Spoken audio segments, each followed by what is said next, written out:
They say ghosts belong to the past. That hauntings are relics of forgotten tragedies, of abandoned places where history lingers in dust and decay. But what if they never left? What if they walk among us, silent, unseen, whispering through the walls of our own homes? I used to believe in logic. I used to believe that ghosts were nothing more than stories.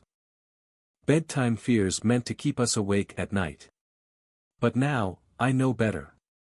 Now, I know they are real. And I know they are watching. It started with a whisper. Not the kind you hear with your ears.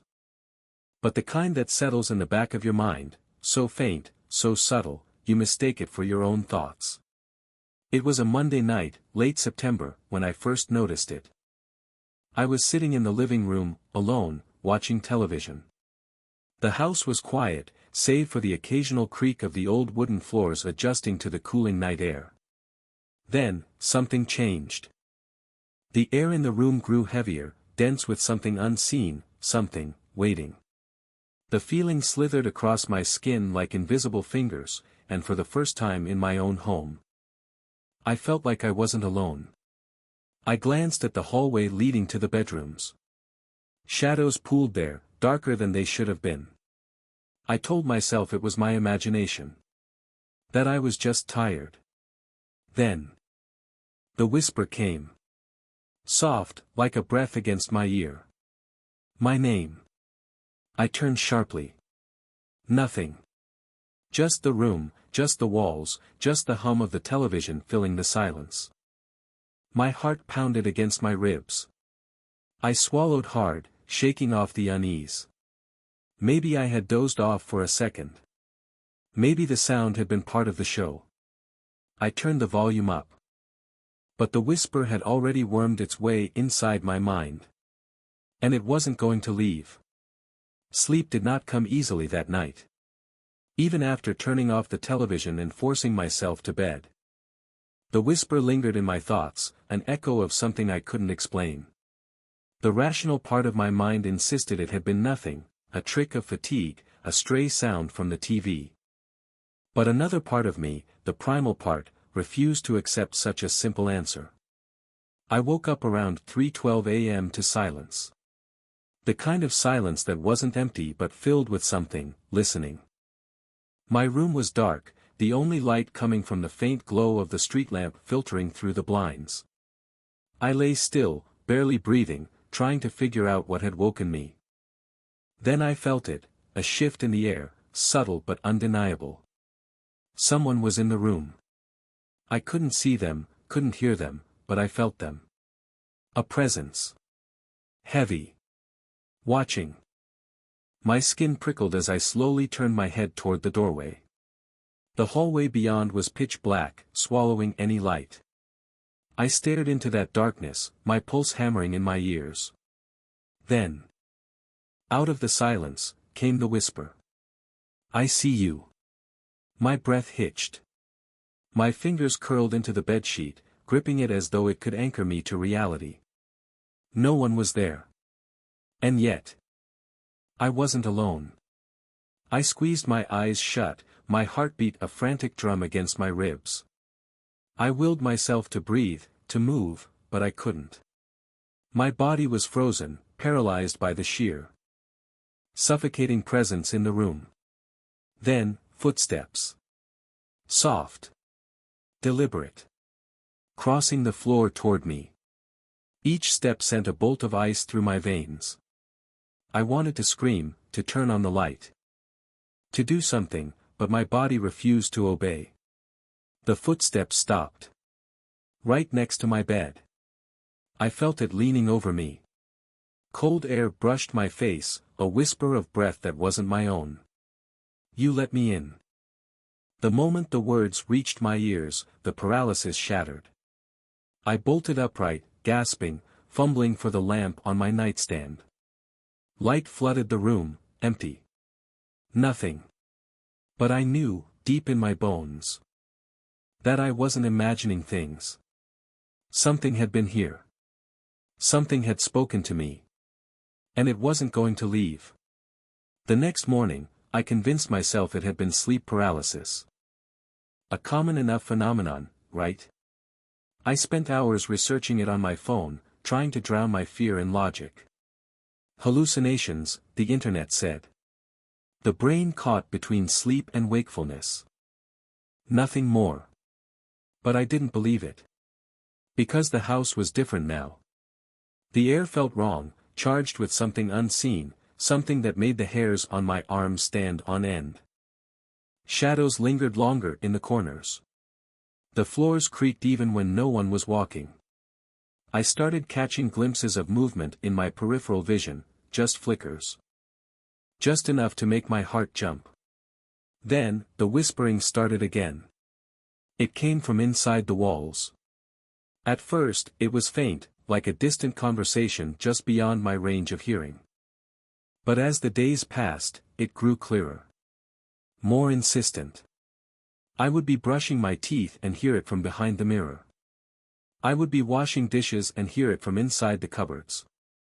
I would be lying in bed and hear it under the floorboards.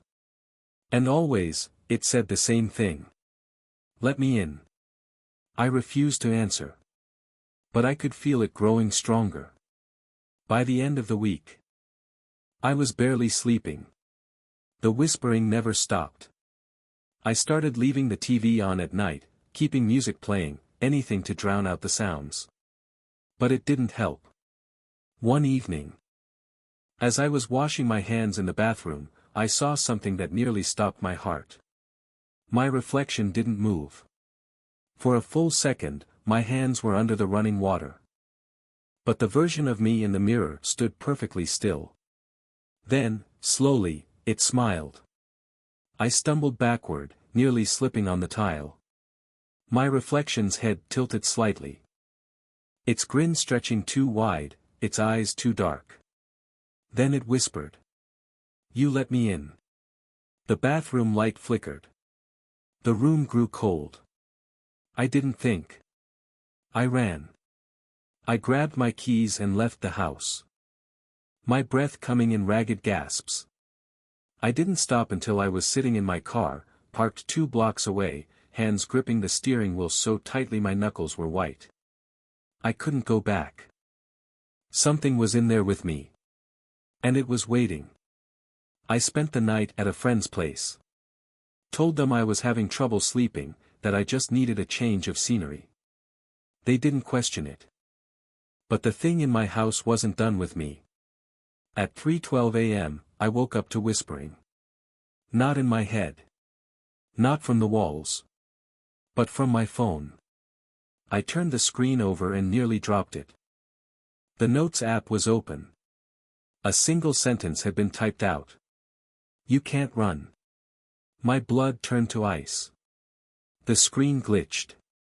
The text flickered, scrambled, then changed. You let me in. A shadow moved in the corner of the room. I wasn't alone. I didn't sleep. I sat in my friend's guest room, my back pressed against the headboard, staring at the phone in my trembling hands. My mind screamed for logic, there had to be an explanation. A hacked phone? A prank? A glitch? But I knew better. I could feel it. The same heavy presence that had filled my bedroom. The same silent watcher I had tried to ignore. It was here. It had followed me. Somehow, I had let it in. I forced myself to breathe, to move.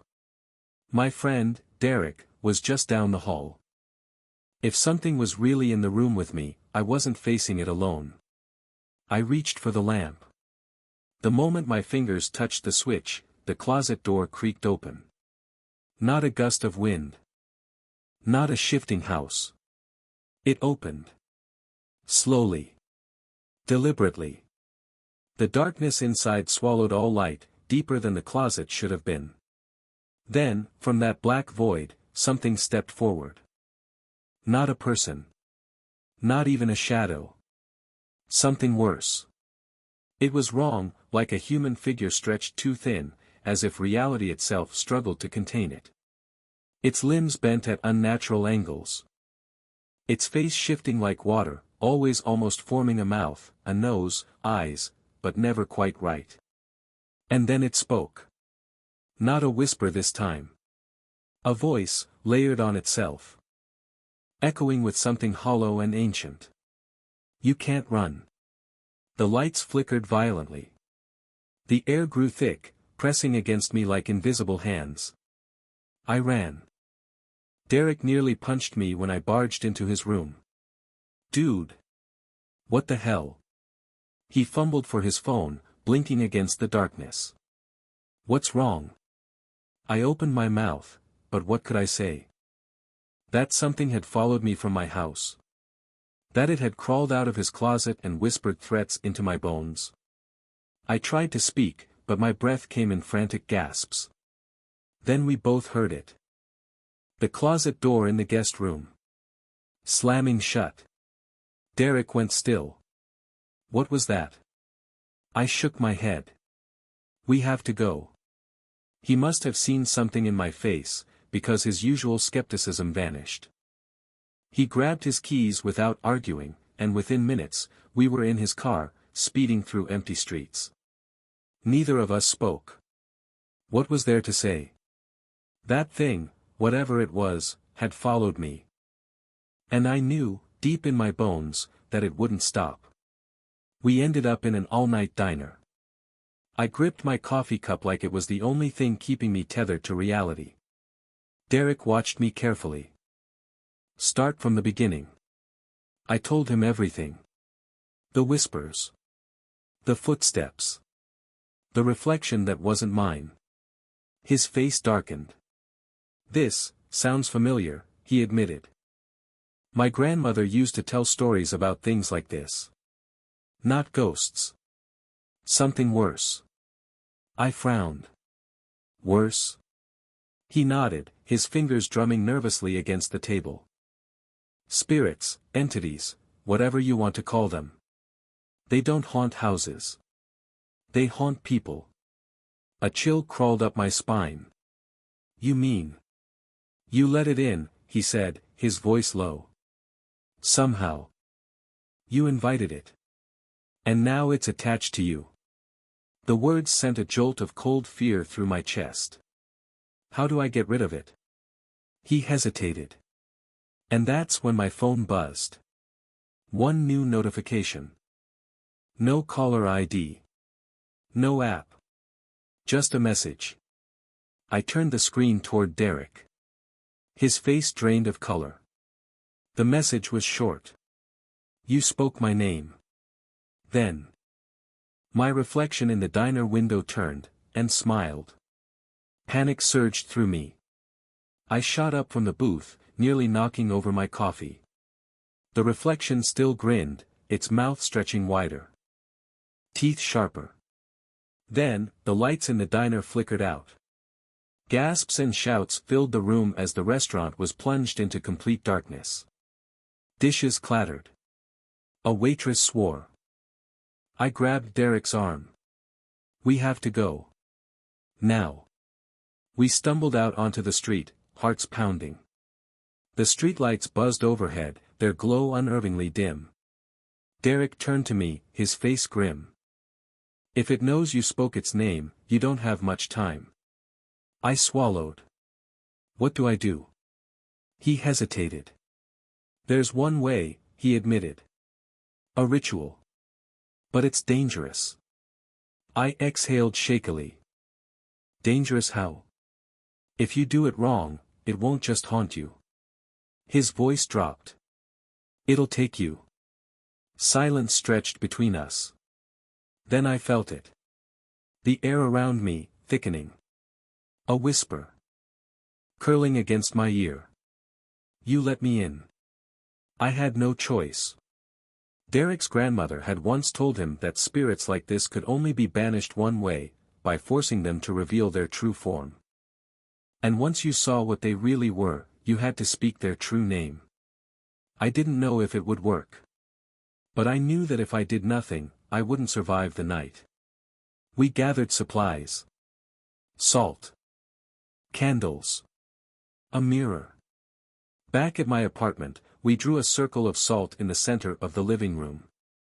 The air already felt suffocating. The walls seemed to pulse. The shadows shifting even without movement. Derek lit the candles. "Whatever happens," he said, voice tight, "don't break the circle." I nodded, stepping inside. The room darkened unnaturally. The candlelight barely reached beyond the salt. Then the whispering began. Not one voice. Many. Layered over each other, crawling up my spine like ice. "You let us in." The mirror in front of me trembled. My reflection changed. Its head twisted, bones snapping unnaturally. Its mouth stretched, eyes hollow. It grinned with too many teeth. "Say my name." The air crackled. The walls shook. The room collapsed into darkness. And I saw it. What it truly was. Not a ghost. Not a demon. Something older. Something that had never been human. And in that moment, as its real form loomed over me, I knew its name. I opened my mouth. And spoke. When I woke up, the candles were out. The salt circle was undisturbed. Derek knelt beside me. His face pale. "Is it gone?" I swallowed. The air felt lighter. The house was still. But something inside me knew, it wasn't over. Because when I looked in the mirror, my reflection didn't move. And then it whispered, with my own voice. "You let me in."